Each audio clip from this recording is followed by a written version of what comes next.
শিক্ষক হত্যা নিয়ে ডিওয়াইএফআই নেতা নবারুণ দেবের বিস্ফোরক অভিযোগ, এটার সুষ্ঠু বিচার না হলে আরো শিক্ষক এভাবে হত্যা হতে পারে বলে তার আশঙ্কা। গোটা ঘটনা গভীর ষড়যন্ত্র, এটা শুধুমাত্র একটা শিক্ষক হত্যা এভাবে যদি আমরা দেখি তাহলে আমাদের ভবিষ্যতে আরও শিক্ষককে এইভাবে মাতব্বররা, আজকের দিন মাতব্বররা খুন করবেন। এবং এর পেছনে শুধুমাত্র যারা খুন করেছেন কয়েকজন ব্যক্তি, আমরা শুধুমাত্র তা না, এর পিছনে পুলিশ, এর পিছনে উদয়পুর হাসপাতাল এবং শেষ পর্যন্ত খুনের তথ্য প্রমাণ লুপাট করার জন্য জিবি হসপিটাল আরও বড় দায়ী। ফলে এখানে কাউকে ছোটো বড় করে না, এই গোটা ঘটনার পেছনে পুলিশ এবং উদয়পুর মহকুমা হাসপাতাল থেকে জিবি সবাই তার সঙ্গে যুক্ত। সবার বিরুদ্ধে ভূমিকা গ্রহণ করতে হবে। রাজ্যের মুখ্যমন্ত্রী যিনি, তিনিই শিক্ষামন্ত্রী, ওনার দপ্তরে শিক্ষক মারা গেলেন।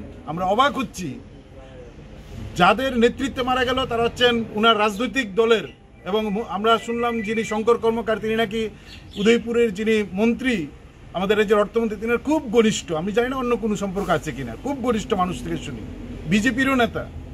ফলে তাদেরকে ধরছেন, জামায়া ধরে পুলিশ রাখছেন, আর শিক্ষককে রক্তাক্ত অবস্থায় উদ্ধার করে চিকিৎসাটা পর্যন্ত করলেন না। এরকম একটা বিভৎস ঘটনা, এর জন্য পুলিশ দায়ী। আমরা মনে করছি যে শিক্ষা দপ্তরের মন্ত্রী মাননীয় মানিক সাহা মহোদয়, স্বরাষ্ট্র দপ্তরের মন্ত্রী মাননীয় মানিক সাহা মহোদয়, স্বাস্থ্য দপ্তরের মন্ত্রী মাননীয় মানিক সাহা মহোদয়, সর্বোপরি তিনি মুখ্যমন্ত্রী। আজকের দিন পর্যন্ত 8 তারিখ মারা হয়, 10 তারিখ মৃত্যু হলো, আজকে হচ্ছেন 17 তারিখ, আজকের দিন পর্যন্ত 18 তারিখ, আজকে মাননীয় মুখ্যমন্ত্রী উনার দপ্তরের কর্মী শিক্ষক এভাবে বেদরম পিঠে মেরে ফেললো। মাননীয় মুখ্যমন্ত্রী আসার সুযোগ হলো না, কথা বললো না। ফলে এর পেছনে যে শাসকের রাজনৈতিক মদত রয়েছে তাতে স্পষ্ট হয়েছে। আমরা মনে করি আইন বিচার ব্যবস্থা সঠিক ভূমিকা গ্রহণ করবে, এই প্রত্যাশা আমরা রাখছি।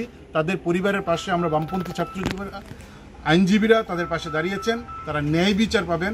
এই ন্যায় বিচার শুধুমাত্র শিক্ষক অভিজিৎ দে না, এই ন্যায় বিচার ত্রিপুরার মানুষের পাওয়া সবচেয়ে বেশি জরুরি। আজকে শিক্ষক খুন হচ্ছেন, মাটি গোটা মেরুদণ্ডটা ভেঙে